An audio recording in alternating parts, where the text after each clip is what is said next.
Today I'm going to show you how to make a basic barbecue rub that you can use on your meats and vegetables. Now the basis of a rub is salt and sugar. We're going to use some basic ingredients that you probably have in your pantry. And the ratio is very simple. Equal parts of everything, except you're going to double up on the sugar. We're going to be using kosher salt, granulated sugar, and brown sugar, which adds a caramelizing effect. It's granulated garlic, granulated onion, ground black pepper. For a little bit of color and smokiness, we're going to use double the quantity of a Spanish paprika. Now that's the standard paprika. You can use Spanish or Hungarian. Now I'm doubling that up. Now, to make it even a little more interesting, we can use a dried chili. In this case, I've chosen chipotle.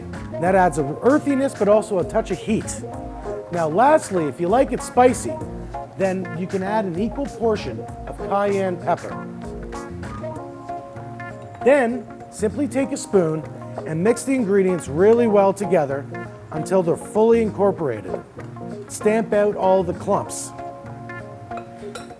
And like in the restaurant, even if we're going to baste the ribs, we start off with the dry rub like this. Notice how nice that color is. It's that easy. Take a rack of baby back ribs with the membranes removed and lay them on the cutting board. Then, very liberally, apply the rub to the back of the ribs. Now don't be shy.